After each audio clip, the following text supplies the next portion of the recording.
de la dépense publique en direction des personnes âgées dépendantes, elle relève de différents mécanismes, elle provient de différentes sources. Alors comme il y a des transferts complexes, certes le Conseil général verse beaucoup, mais en fait le Conseil général est lui-même refinancé par la CNSA ou par l'assurance maladie. Donc il faut remonter le trajet pour être bien au clair sur qui finance quoi. Si on fait ça, ce qui est frappant, c'est que la source principale, c'est l'assurance maladie. C'est-à-dire finalement des financements de type cotisation sociale sur les revenus du travail ou contribution sociale généralisée sur les revenus du travail et sur les revenus du capital. Ce qu'il faut retenir aussi, c'est que ce type de financement, c'est un financement national. C'est-à-dire que le pot commun, la caisse commune, c'est la même sur tout le territoire. Donc ça, c'est en gros 60% des contributions publiques au financement de la dépendance. Il y a un autre gros contributeur, c'est le financement local, c'est-à-dire les impôts locaux ou les budgets propres des conseils généraux ou des départements. Ça, c'est aux alentours de 22%. C'est moindre, mais là, ce qu'il faut retenir, c'est que les conseils généraux sont ce qu'on appelle créanciers résiduels. Qu'est-ce que ça veut dire, créanciers résiduels? Ça veut dire que c'est toujours eux qui font l'ajustement. L'assurance maladie verse une quantité, et puis le conseil général complète en fonction des besoins. Donc dès qu'il y a des variations, dès qu'il y a des augmentations, c'est pour le conseil général, et donc eux, ils sont de ce point de vue-là face à une forme d'incertitude qui est très désagréable. Ce qu'il faut retenir aussi, donc, c'est que 22% uniquement de solidarité locale. Donc la dépendance, c'est quand même essentiellement une affaire de solidarité nationale. La solidarité départementale, c'est seulement 20-25% de l'opération. Et puis, il ne faut quand même pas oublier la Caisse nationale de solidarité pour l'autonomie, puisque nous avons depuis 10 ans maintenant en France, non pas une 5e branche, mais quand même une caisse qui est dédiée au financement de la dépendance et du handicap et qui perçoit, vous savez sûrement, une contribution spécifique de la journée de solidarité, le fameux lundi de Pentecôte, voilà, et un certain nombre de contributions spécifiques de l'assurance maladie et des caisses de retraite pour le financement de la dépendance. Donc la CNSA, c'est en gros 11%.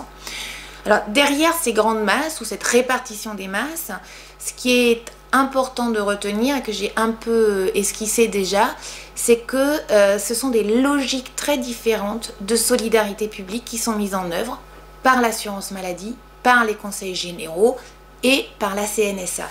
La logique assurance maladie, c'est une logique où chacun contribue en fonction de ses ressources, on va dire, et chacun reçoit en fonction de ses besoins, qu'il soit riche ou pauvre. Quand on va chez le médecin, on est remboursé pareil, qu'on soit très riche ou qu'on soit très pauvre.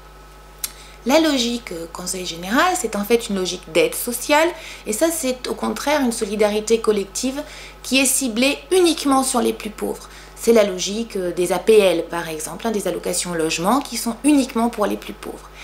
Et puis il y a la logique CNSA ou la logique APA qui est finalement une logique hybride, un petit peu entre les deux. Tout le monde a le droit à l'aide, qu'il soit riche ou qu'il soit pauvre, mais l'aide décroît avec le niveau de revenu des gens. Donc en gros, plus vous êtes pauvre, plus vous êtes aidé. Et c'est cette logique hybride, finalement, qui marque la particularité des politiques publiques pour la dépendance en France.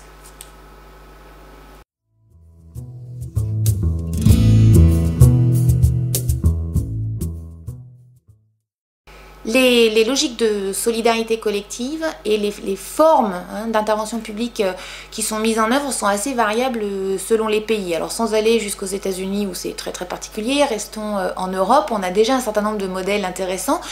Évidemment, le modèle phare, c'est le modèle allemand dans ce domaine, puisque les Allemands ont mis en place une 5e branche de leur sécurité sociale à l'allemande, consacrée au handicap, quel que soit l'âge. Donc eux, ils ont fait le choix d'avoir un même système pour les personnes qui sont en difficulté pour les activités de la vie quotidienne, quel que soit l'âge.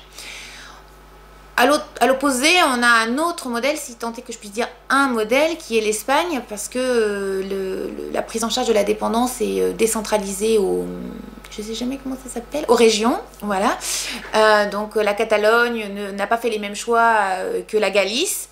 Et dans ce cas-là, ce qui est très particulier du système espagnol, c'est que finalement, il y a très peu d'aide professionnelle disponible. Donc finalement, les gens se débrouillent en famille avec une aide financière, mais c'est beaucoup les familles qui prennent en charge. Enfin, il y a un troisième modèle qui est le modèle à l'anglaise ou à la suédoise, par exemple, où on a mis en place carrément des salaires pour les aidants familiaux. Donc là, c'est encore un modèle un petit peu différent qui est qu'on considère que aider un parent dépendant, c'est un travail qui doit donner des droits sociaux et qui mérite une rémunération de même ordre qu'un autre travail. Donc voilà, ça donne une petite idée des différences de choix qui ont été faits en Europe.